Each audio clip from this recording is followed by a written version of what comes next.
आजकल कंधे का दर्द एक आम समस्या है। इसका मुख्य कारण तनाव है। इसके कई कारण हो सकते हैं, लेकिन इसका सबसे बड़ा कारण चिंता, तनाव और जिम्मेदारियों का बहुत ज़्यादा बोझ है। नमस्कार, मैं अंजू, आपका आयुष्य योगा चैनल पर स्वागत है। आज मेरा विषय है कंधों में दर्द। कंधों में दर्द एक आम समस्या हो गई है, लेकिन हम लोग उस पर ध्यान नहीं देते हैं। हमको विशेष ध्यान रखना चाहिए कि हमारे अगर कंधों में थोड़ा भी दर्द होता है तो हमें कुछ योग अभ्यास करने चाहिए, जिससे कि हमारे जो जकड़न और जो अकड़ जाते हैं कंधे, वो सब ठीक रहें। आजकल बहुत ज़्यादा तनाव, बहुत ज़्यादा बोझ, बहुत ज़्यादा हम लोग सोचते रहते हैं, इसलिए अपने शरीर में कोई मूवमेंट नहीं दे पाते हैं।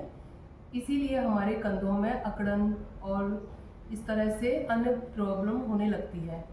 इन सब प्रॉब्लम को छुटकारा पाने के लिए हमें छोटे छोटे अभ्यास करने चाहिए और अपना विशेष ध्यान रखना चाहिए।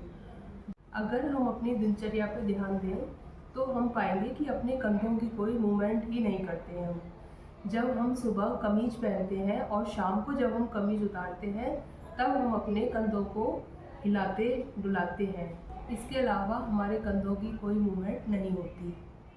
अगर हम पूरे दिन अपने कंधों को बिल्कुल भी हिलाते डुलाते नहीं हैं, तो इतिहास इस बात का गवाह है कि शरीर का वह अंग इस्तेमाल नहीं होता है, तो वो धीरे धीरे कमज़ोर पड़ जाता है। उदाहरण के लिए हम कह सकते हैं कि जो पहले जीवन में मूवमेंट हुआ करता था, पैरों का, घुटनों का, पूरे शरीर का फिजिकल वर्क हुआ करता था, अब वो नहीं होता है। पहले हम अपने घुटनों से बैठ के काम करना, फिजिकल वर्क होते थे, वो सब अब खत्म हो गए, तो घुटनों में दर्द एक आम समस्या बन गई है। अब लगता है कि हमारे कंधों की बारी है, इसलिए मैं आपके लिए कुछ यौगिक अभ्यास लेकर आई हूँ, जो हम कंधों के बैठे बैठे अभ्यास कर सकते हैं। आप मेरी तरह सुखासन में बैठ सकते हैं, चाहे तो आप वज्रासन में बैठ सकते हैं, चाहे तो आप चेयर पर बैठकर कर सकते हैं। श्वास लेते हुए कंधे ऊपर करें, श्वास छोड़ते हुए कंधे नीचे। आराम से 10 बार अभ्यास करें। Inhale, exhale.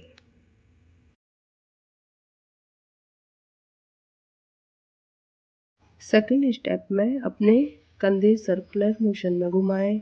10 बार क्लॉकवाइज, 10 बार एंटी क्लॉकवाइज।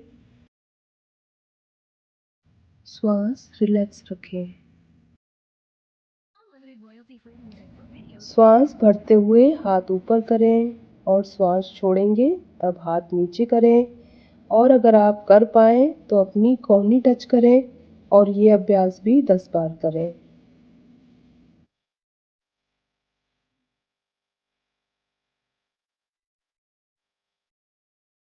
कंधों को उंगलियों से टच करें।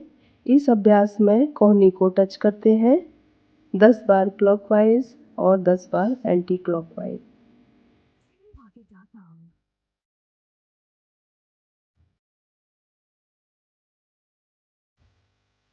अपने हाथों को सीधा करें और एक बार अपने हाथों को ऊपर करेंगे और एक बार नीचे। ये अभ्यास आपको कम से कम 10 बार करना है। अब थोड़ी देर रिलैक्स करें। याद रखें, आपका शरीर सिर्फ बैठने के लिए नहीं बना है। हिलना डुलना, कूदना, खेलना, सब चीज़ें अपना साथ में करते रहें। याद रखें, अच्छे से योगा करें, अपनी दिनचर्या में योग को शामिल करें और अपने जीवन शैली में भोजन को विशेष महत्व दें। आप अच्छा खाना खाएं, स्वस्थ रहेंगे और आप खुश रहें और प्रकृति के साथ आप चलते रहें और ईश्वर को हमेशा धन्यवाद दें। आप सुबह शाम प्रत्येक दिन आप ईश्वर का धन्यवाद करें। अगर आपको डेली योगा क्लासेस करनी है तो आप मेरी योगा क्लासेस ज्वाइन करें।